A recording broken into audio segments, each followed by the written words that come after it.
Oh man, it is Wednesday night, and I do not have any pants on.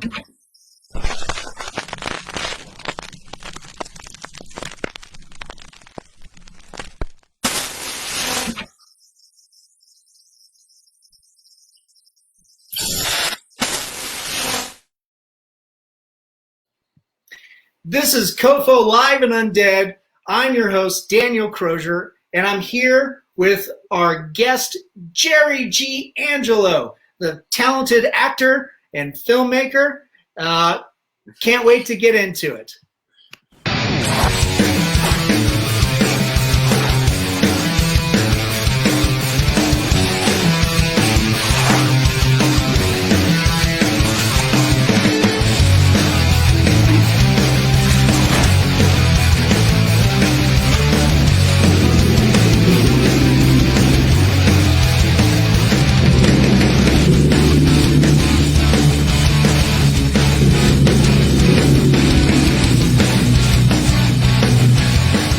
Something on my face.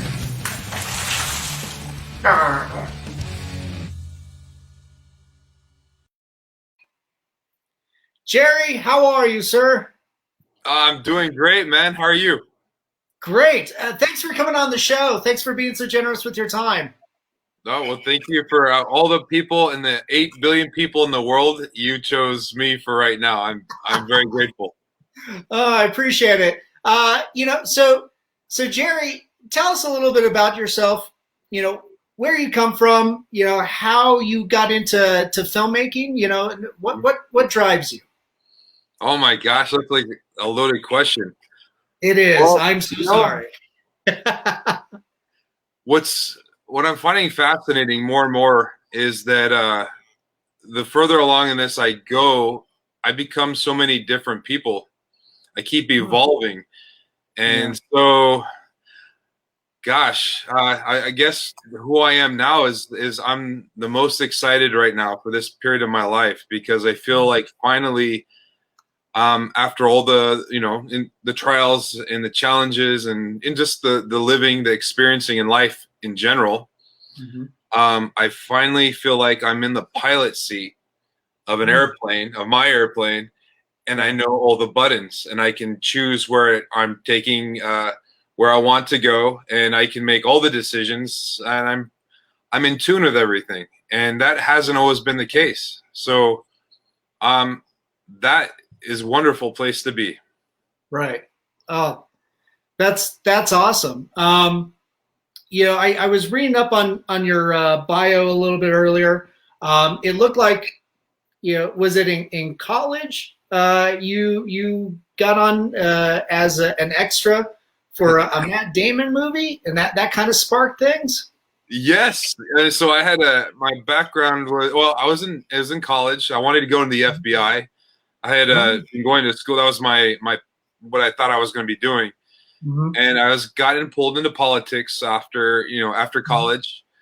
Okay. And then I just as an I did an extra role. It was my first anything, and it was on All the Pretty Horses with Billy Bob Thornton directing and Matt Damon.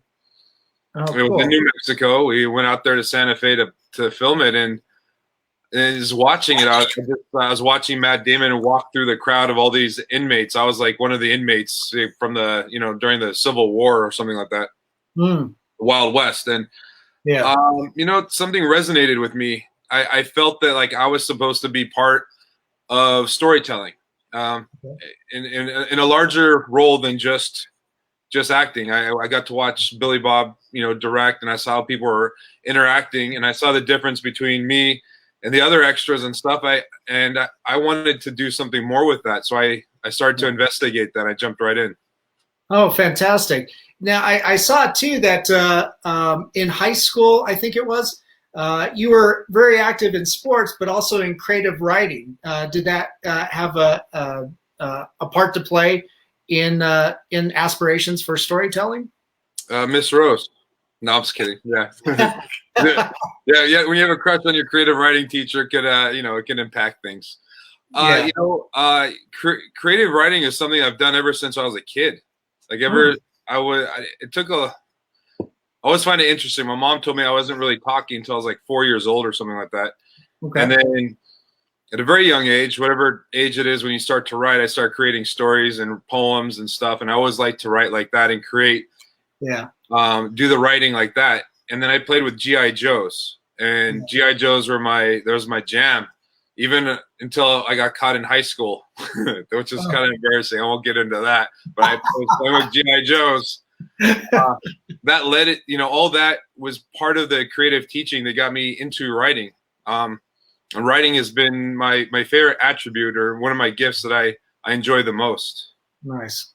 Oh, that's absolutely wonderful. The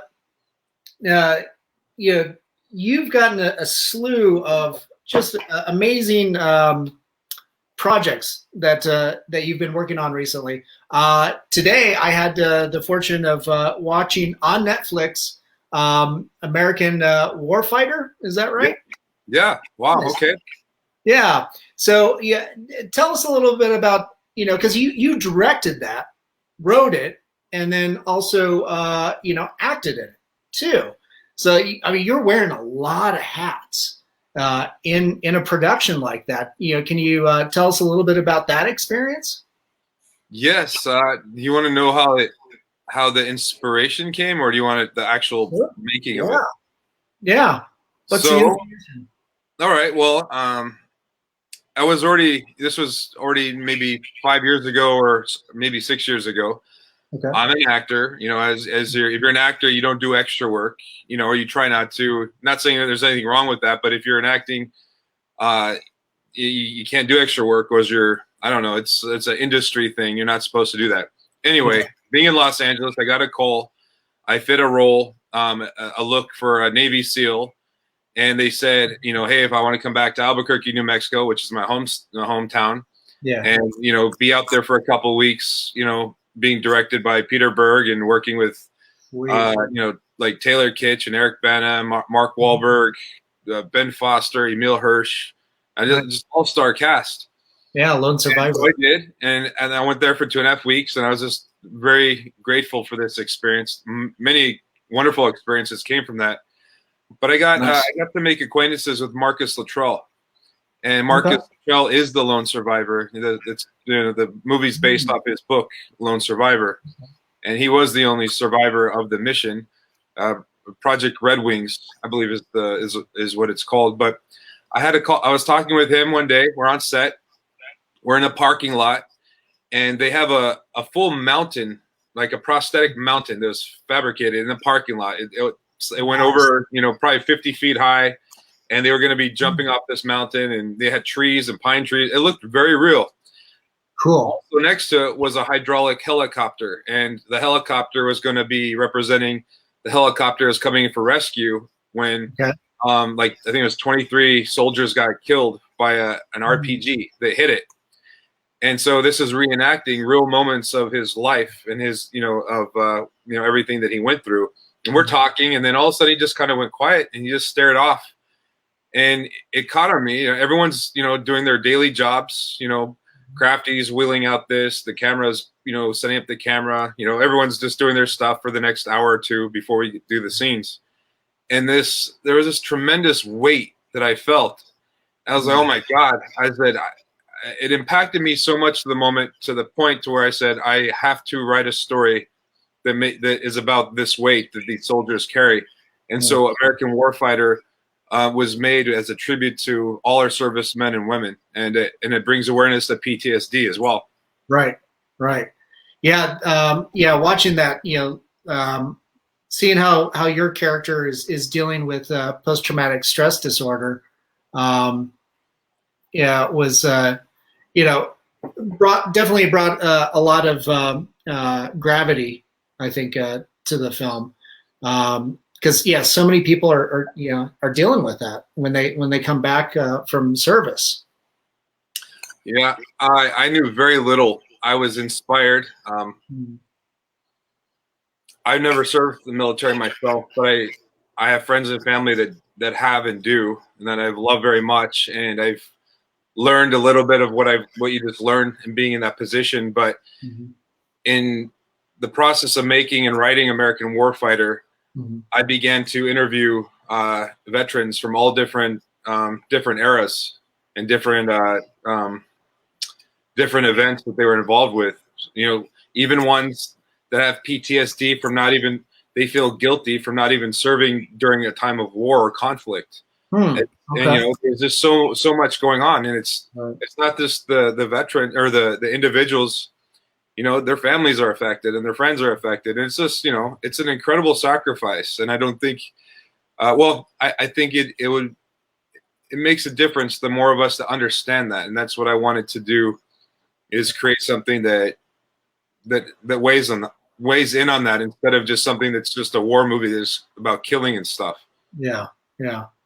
That's wonderful. It's a fantastic piece, and yeah, I highly recommend anybody who can. Yeah, especially since right now, if everybody's still in quarantine, go watch it on Netflix.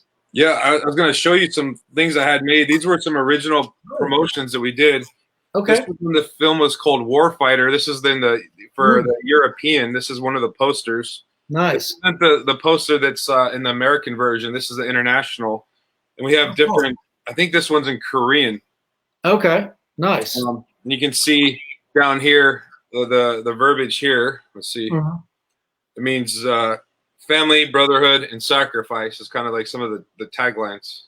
So fantastic. The way I'm all crazy, because if I go the opposite way on the camera, it moves the other way. So I'm getting used to this. It's like that joystick on the games. I don't the inversion or whatever. I don't do that way. Yeah, it's a weird mirror. Right. Yeah, I still have problems, you know, going, you know, left and right on here and where I'm at. What's behind you, by the way? What is that? So this is all latex skins. These are all cast skulls. You know, since here at COFOH Live and Undead, we're in support of Colorado Festival of Horror, and this is our logo that I sculpted and molded and cast in latex. So the nice, cool, creepy thing is, you know, keep that regular latex, you know, kind of fleshy, you know, tan color, and then put a light back there. It's really fucking creepy. Yeah. Have you seen those lampshades that are made of skin? Oh yeah, Ed Gein type stuff. Oof. Yeah, definitely reminiscent of something like that. Yeah, yeah. And then, you know, throw on a blue light, and, you know, kind of feels homely in here, I suppose. How did you get involved with horror? Why horror for you? All right. With me, I've always grown up, been around horror movies. You know, Dad, you know, raised me right on Toxic Avenger and Evil Dead. So more to the campier side. I usually gravitate towards, you know, comedy and horror or B movies. But yeah, I've got a career in drawing and illustrating horror comics as well. So I do that, and then when you know, for Denver, we don't really have a horror convention, so there was a niche to fill. And so we decided, me and my partners, Brett and Jeannie and Lisa and Dwight, if they're out there listening, we decided to embark on that. But yeah, so we've been doing that, and unfortunately with COVID, we've had to postpone that. This month, the 11th, would have been our kickoff, our first event. But right now, we're moving all our content to online. So I've been handling pretty much 100% of the online programming. So it's been fun. Yeah. And probably a great learning curve too, right? Massive learning curve. You know, speaking of which, you know, Angela, who is listening in and commenting, I see the comments coming in. She turned me on to StreamYard as a platform to do some online broadcasting. So Angela is awesome. Angela, we love you. Rocket Pig loves you. Obscura loves you. Yeah, and Daniel loves you. Yes, thank you, Angela. you know, with Jerry, with your filmmaking and everything, you're working with Angela and Joseph Kelly, right? Well, yeah, I'm working with Joe Lujan actually. Oh, okay. Joe Lujan and Angela. Oh, nice, nice, Yeah. cool. Yeah, and I think I saw online some still photographs of you guys working on Clown Motel 2, right? In Oh man, yes, we had a lot of fun. In fact, where's my phone?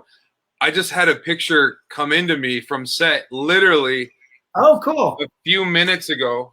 We took nice. this. I want to see if I can pull this up, and I haven't even seen it yet because I saw the message come in. Oh, here it is. Photos. This is from Kim. We crazy things happen on set, and we were running to do one thing, and one thing that we had to put together this character. Mm-hmm. I think I named him Cotton Candy.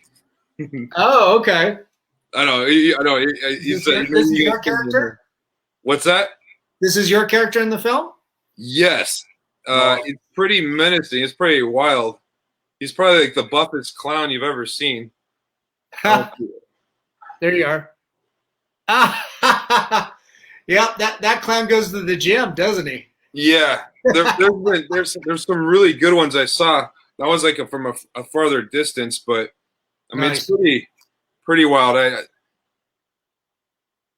Oh, that's hilarious. He's very animated with his personality, and quite interesting. He's talking to. We're in Tonopah at the Clown Motel. He's this is one of his little minions that he's training to come up to be one of the next clowns to eat people and like good stuff. Anyway, yeah.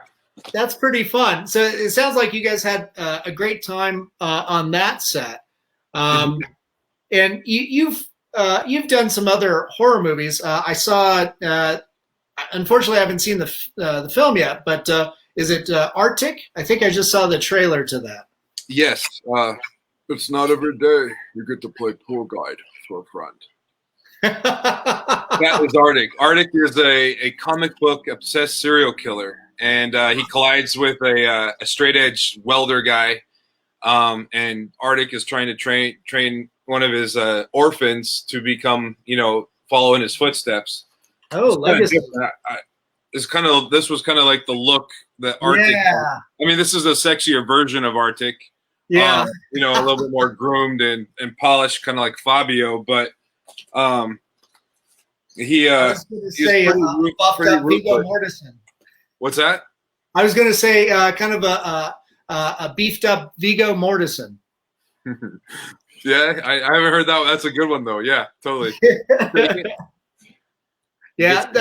So yeah, the film looks fantastic, and what an interesting way to convey a serial killer with sure. The obsession of comic books. And he's also a family man. He is trying to take care of his family. It's not normal for today's standards. I don't condone all that. I've never killed anyone myself, and so it is a ruthless and a very dark and raw, edgy horror film.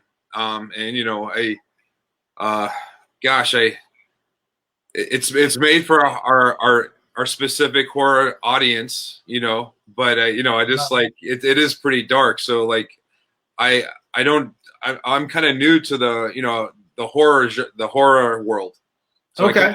I've done some things. I go back and forth a little bit, but as that one got a lot of acclaim, and I was like, oh my gosh, people are really enjoying this, and it gives you nightmares. Nice. Yeah.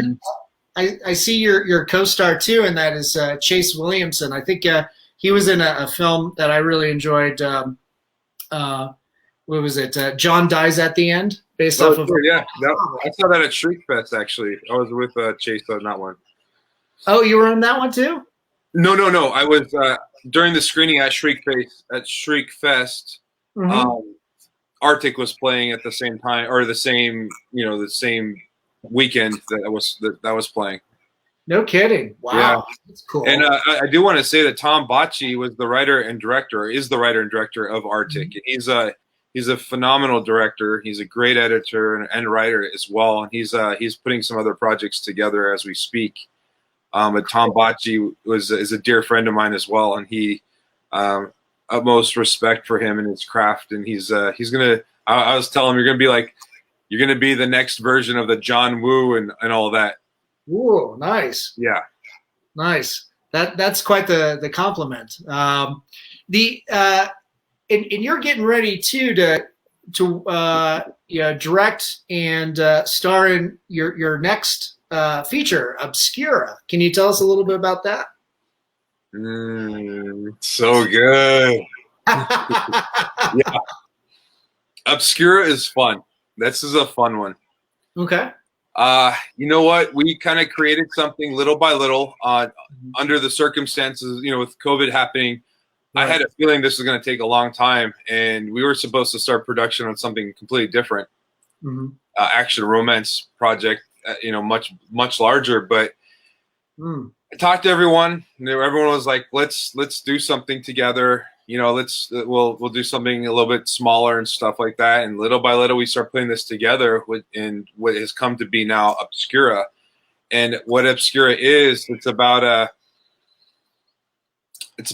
CIA special operative team that is in they're in a training mission, or they're doing demolitions and new weaponry. And so they're firing these off, kind of like it's slightly into the future. Kind of like Alien or Predator type of world, or Aliens. It's a perfect example, but in the desert. What ends up happening is during this, their outing in the middle of the desert, there's an outlaw biker club that comes onto the spot, and they're looking for a missing prospect. Right. Who was supposed to retrieve their colors and to finalize his initiation. So it was very dear to the team or to the club, but he's been missing. So they're looking for him, and they're out where they're not supposed to be, because that's part of the initiation in this particular moment. And all both units end up missing somebody, and they confront each other, and they get into this intense moment that turns really tragic and terrible. And in the process of this, Obscura comes to be. What is Obscura?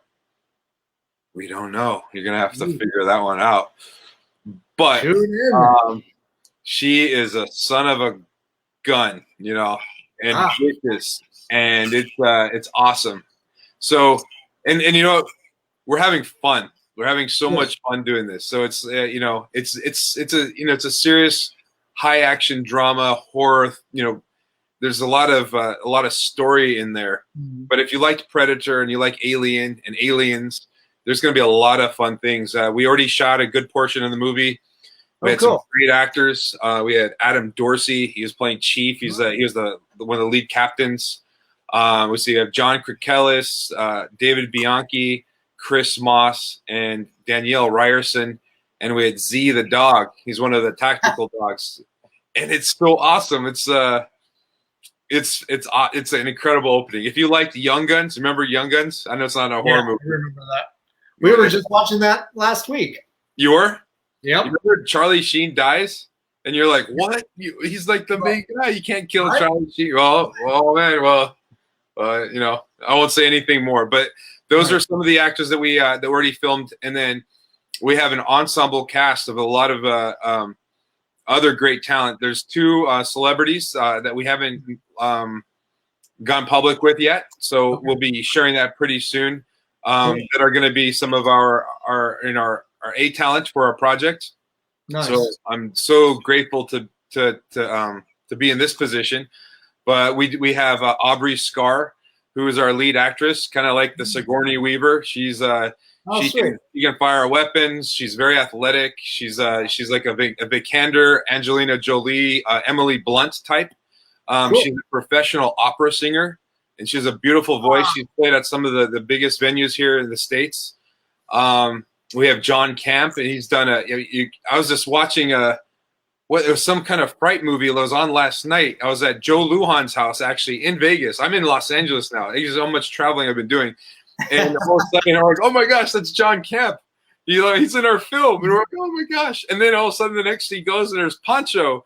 And he's in one of our other projects. It's so fun to be able to look on TV and then there's like your friends. That's awesome. Okay, we got some other great actors. We got oh my gosh.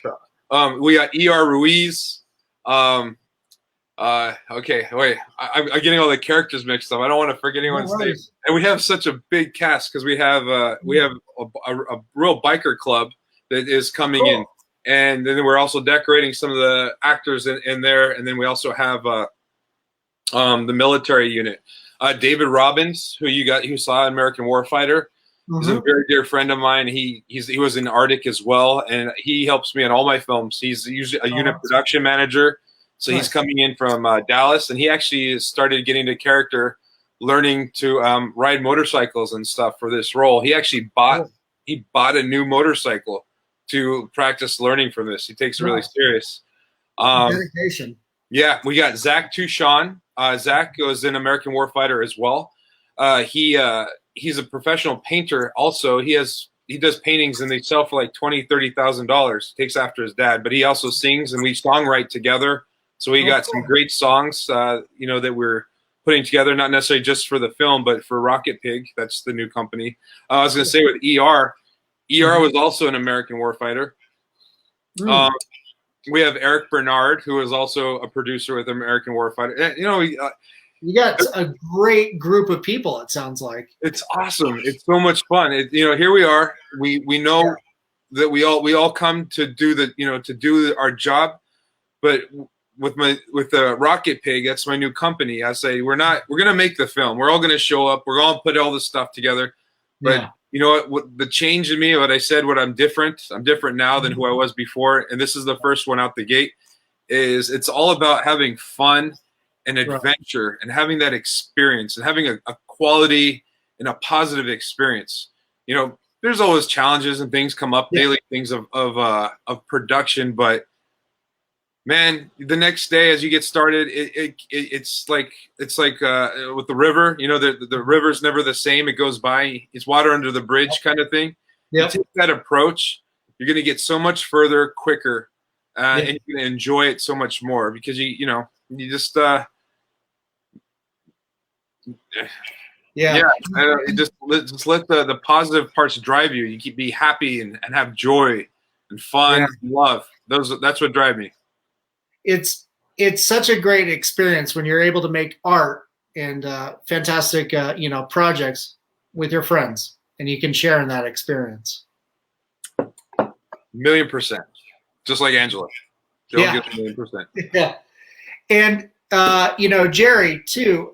During this show, and people only have a half an hour left, they need to go over to seedandspark.com. The link is scrolling along the bottom of this screen, and participate in the perk of the $59 t-shirts, because at the end of this show it goes up to like $69 or something. So this is an exclusive, for everybody watching and wants to support indie filmmaking. Go to that website now. Pledge your support for the film. Purchase that item, and I think there's some more items on there too that also support some nonprofits and some charitable causes as well. At least that's what Angela told me. So actually, each of our projects, the first monies that we get in we always contribute to some charity, one or two. And so right off the bat, we're going to be giving to Silver Paws. And what they do is they take a rescue animal, a dog, they train them, and then they give them a harness, a custom-made harness. So then that dog is ready to go, and go with an owner to help them, be a service dog for them. So that'll be one of them. And as we move up in our budgets and stuff too, we'll be able to do much more. Right now we're on we're doing things on a little bit smaller level, but the quality is not a sacrifice at all. That's fantastic.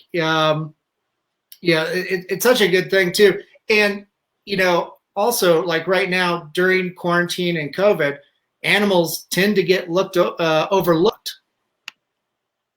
So giving to those charities is something that'll certainly help. All right. So got the ticker back up. Angela gave me a little correction. Hey, Jerry? Yeah.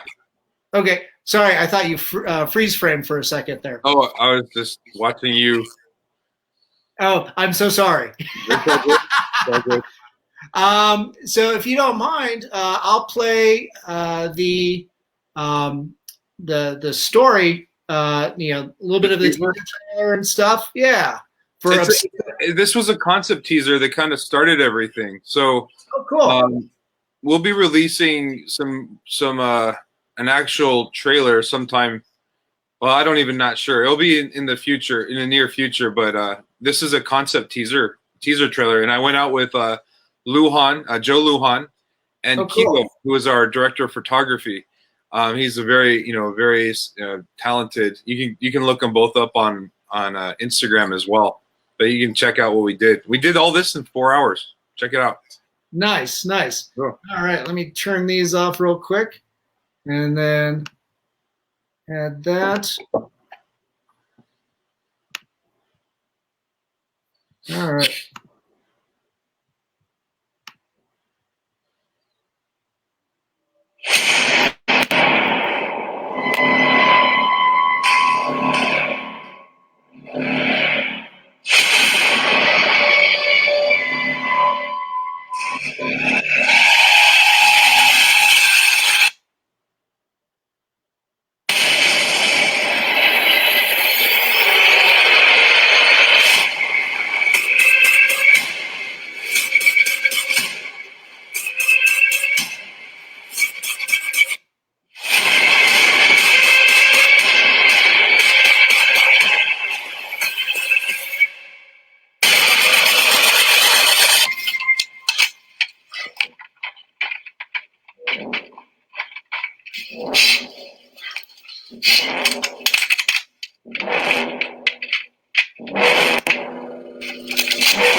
For those of you who don't know me, my name is Jerry Angelo. I'm so grateful to be one of the writers and producers of this feature film, Obscura.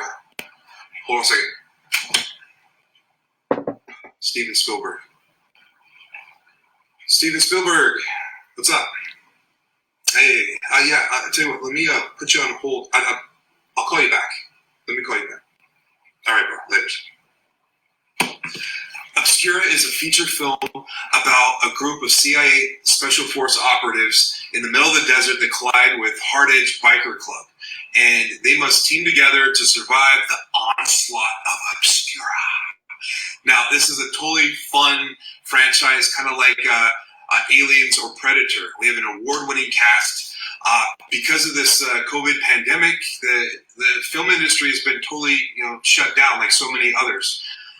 So with your help, as a storyteller and a filmmaker, your contributions will help us bring Obscura to the silver screen. I hope you enjoy it. Thank you for your support.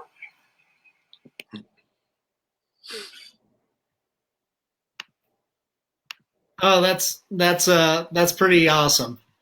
Thank you. Yeah, that's let me just adjust this a little bit. Oh, why is this doing that? Okay. This is Professor Higgins. He wanted to come say hi. Oh, hello. Professor. That's your assistant, huh? Yes, he's my little boy. He's from Africa. Ah, Nice. there you go. Is he in any of the films? He is in spirit. Okay. Okay. In I was spirit. going to say you could always be behind the scenes. Go get some coffee. Yeah, he's like, go get some yum yums. Oh, yeah, I said yum yums. He turned right back around. He was walking away. Nice. So, it sounds like Obscura is coming together, and you've got a lot of public support coming together for it. So that's that's going to be such a fun project to see get finished up and everything. I think you already mentioned what some of the last some of the things that still need to be done, but can you refresh us? Is it mostly just post-production? Because it sounds like you've already filmed much of the movie. Yeah, we're filming. We filmed a couple times already, but like I said, you would do it in smaller increments. We're going to be filming the larger portion now. Okay. And when you're on smaller budgets, there's the money gets spent and it gets utilized, and it usually, in our productions, $1 spent is we try to make it $25 to $50 worth on the screen or something like that. That's and that's no exaggeration. I mean, we have top CGI. I mean, we got incredible people. There's nothing independent about it, other than the fact that it doesn't have millions of dollars. But tomorrow, the next day and the next project, we keep climbing up the food chain. Yeah. But, so the contributions to the crowdfunding help because there's like gas costs and this costs for hard drives and stuff. And if we're able to take a bulk off of our production and be able to take care of that, then everyone gets taken care of a little bit sweeter, and that makes a difference. Especially me as a producer, that's important to me, and everyone gives so much, and we all want to be there. So it's nice to get something a little bit extra out of it. So that's what we're going for. Nice. That's fantastic. And also, too, I was going to say, it also gives an opportunity for our friends and family to get a little bit more involved also. Right. Because in the process of doing this, we make things. We have T-shirts or we have posters and stuff like that. And once the movie comes out, it's a lot of people get really excited.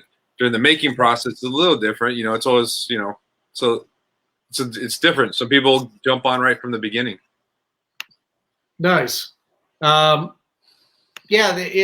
It's so much more endearing when you get all your friends and family together to help make this, help support the project. It really does bring that big sense of community together. In your earlier days, starting out, predominantly as an actor, right? Were you able to experience that sense of community, or was it somewhat hard and difficult and lonely? I think when you have the big dreams, it gets lonely because when you're getting started, you only know what you see at the end result of what other people's careers are, or you see people on TV, or those are our goal. You want to get shows, or you want to get into roles that are meaningful, into projects that are meaningful. Right. It's so difficult. I mean, at least for myself and most of everyone that I've ever, encounter in the film world, entertainment, it's none of it's easy.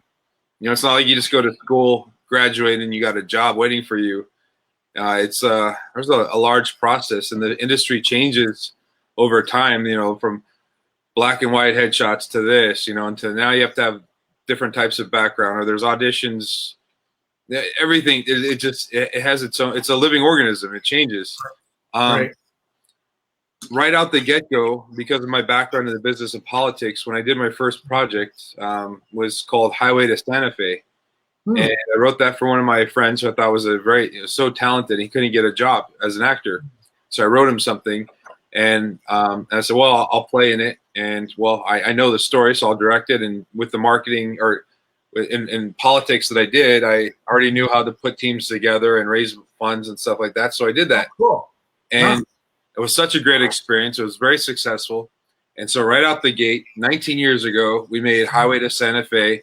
And ever since then, I just knew how to get involved. And if I was able to help out a project, it was important to me to do everything I can. And it goes far beyond just making the project. You got to have just as much knowledge and tact and vigor, I would say, and eagerness to promote it and to do the marketing. And you have to do that as well. Or you'll just be on an island all by yourself with your film or your project, and you'll be, waving a flare and stuff, but it doesn't mean, anything will come of it. You got to create that boat that allows you to get to the next island, and then you can start to infect the world like zombies. Excellent. Yeah. Good old zombies. No, that's a wonderful, piece of information, for any up and coming, filmmakers or actors that really, if the opportunities aren't presenting themselves, make your own opportunities. Yes. That's the only way I know it. Nice. That's absolutely wonderful. And it sounds like with the new company with Rocket Pig, you guys are set to take off and do amazing things, do fun projects, and bring your friends along too. So that's absolutely that's very endearing and delightful. I love it. So just to remind people out there, we've only got a few minutes for this incentive for the T-shirt on Seed and Spark.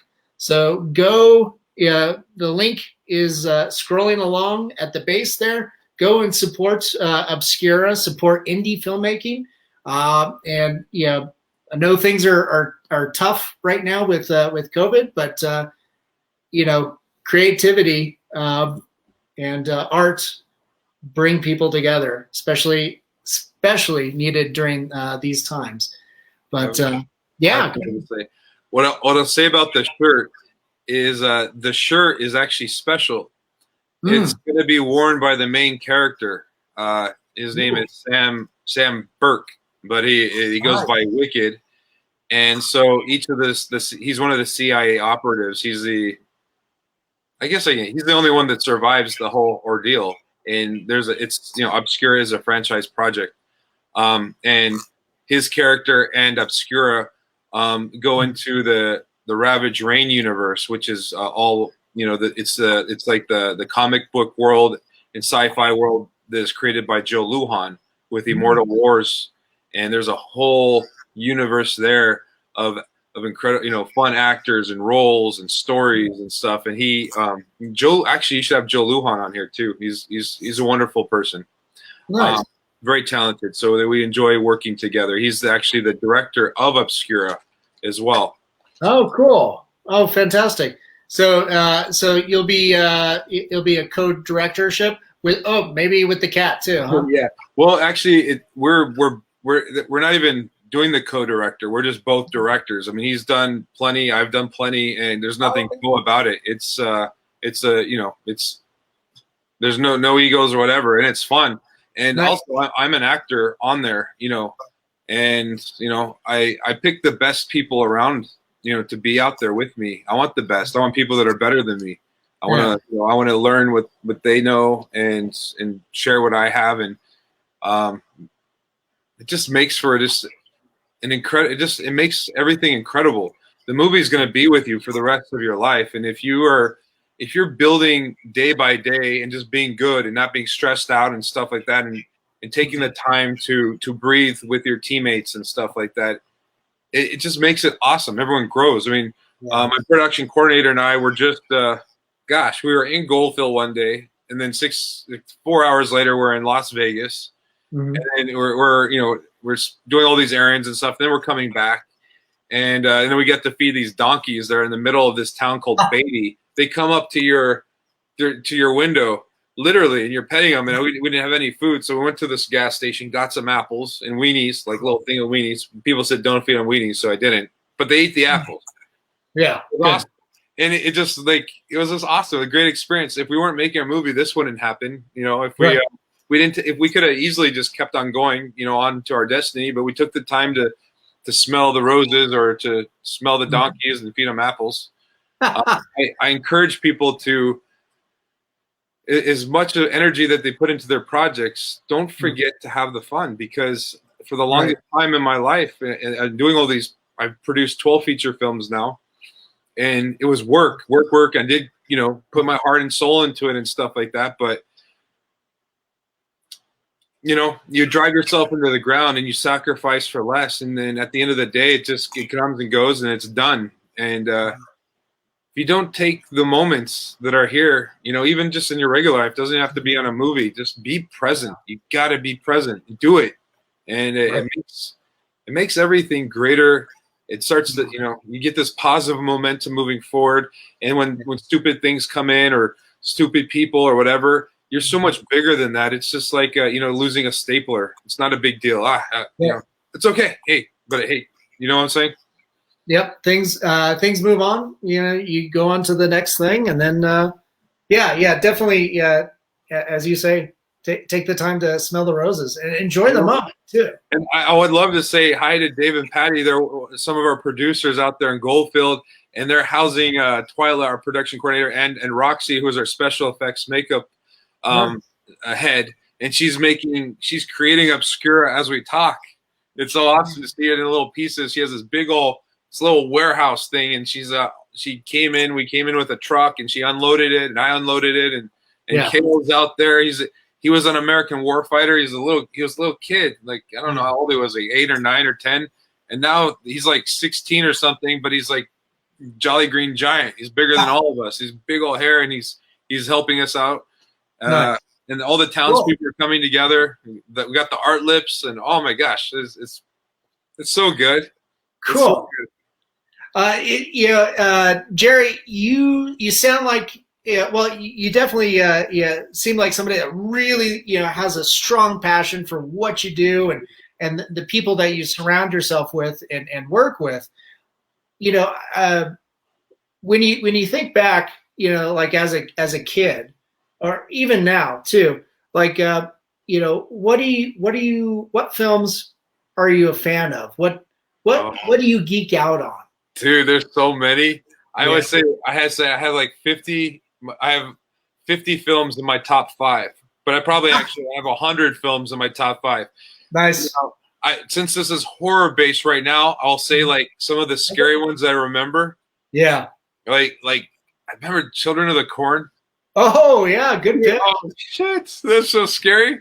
I don't know why. Well, I'd always have to walk home, at nighttime from my friends' houses or whatever as a kid, and I don't know. I just thought like Malachi or Damien or whatever his name was would come out of the people, out of their mailbox lights or whatever. I just was freaky. Always looking back over your shoulder. Jaws is one of the most terrifying things. I can't get in a swimming pool and you get that anxiety that something's going to be at your feet, much less a lake or an ocean. So, I'm really tough, by the way. I can play Navy SEAL and so Chucky was a lot of fun. I remember Chucky, and I got to play in a movie with Brad Dourif. Oh, I love Brad. That's awesome. And, it was awesome. It's called The Control Group. It never really took off. It is an incredible film. It's fun. Peter Hurd made it. It was his first film. It's called The Control Group, and it's fun. You can watch it and, I don't know, drink beer or sodas or have popcorn, but it's fun. I'm sure once it hits the light of day, maybe I'll have to break out, and become a big star, and then that one blows it up and helps it out. But it's a fun movie. I'd highly recommend that for especially like campy and stuff. It's like a 1970s type of vibe to it. And The Exorcist, I think the most terrifying movie of all time, probably The Exorcist. Yeah. Well, I interviewed Eileen Dietz. Yeah. And she's in Obscura as well.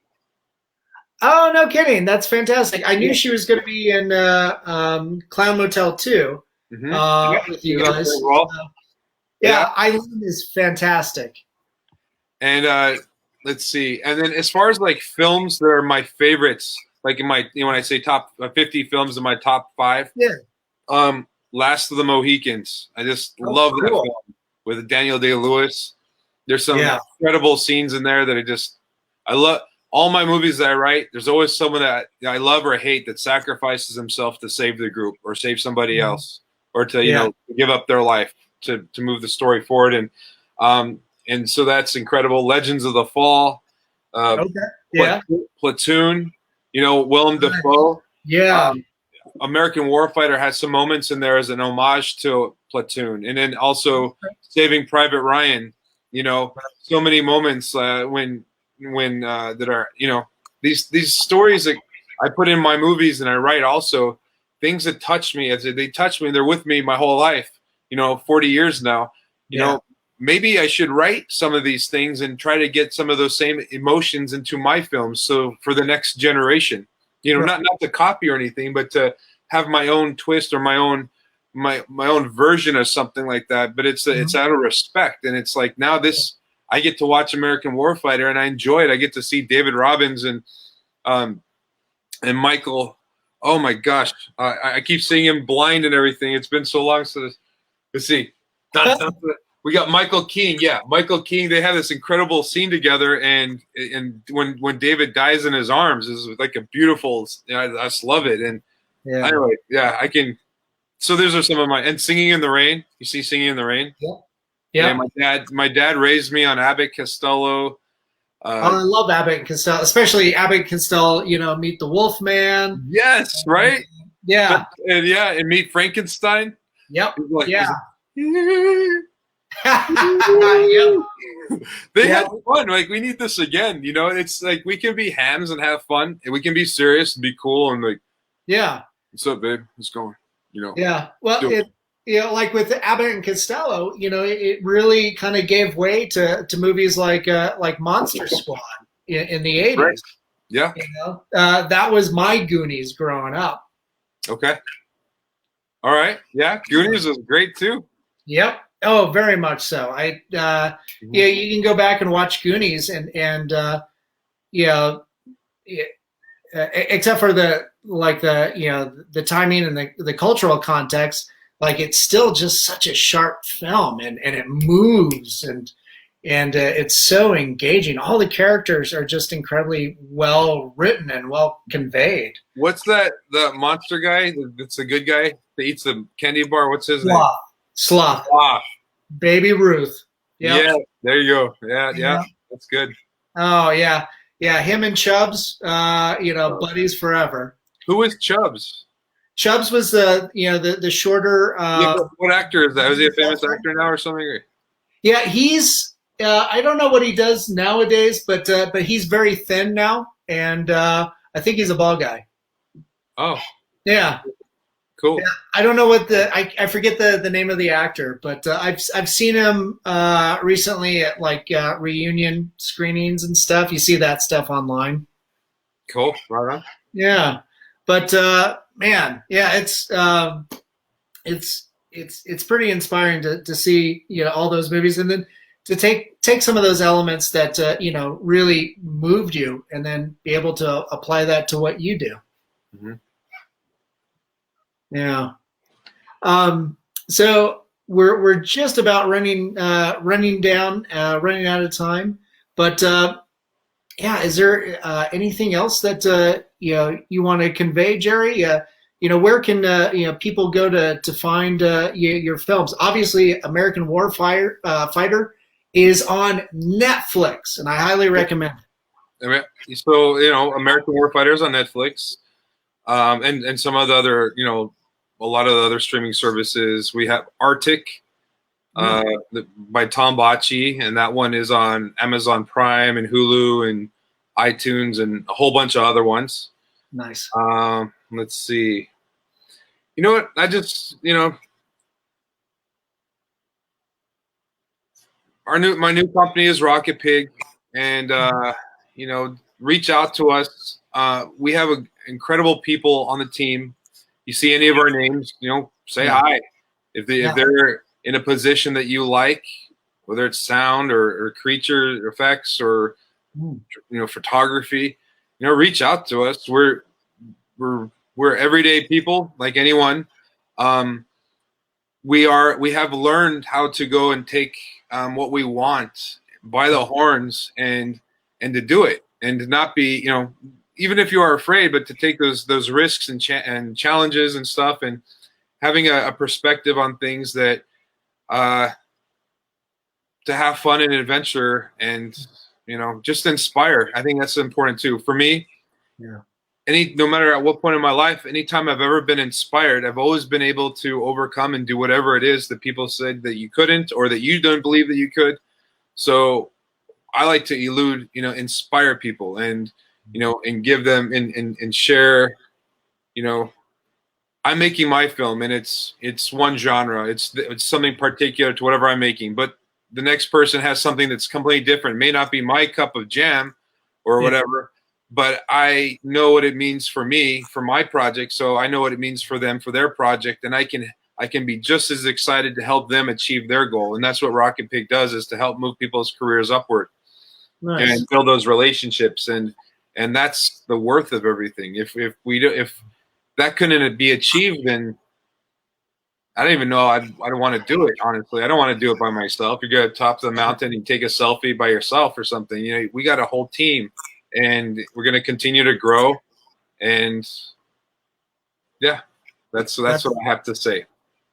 That's wonderful. You're building a community. You're making, bringing out friends to work on projects, and supporting each other. That's that's absolutely wonderful.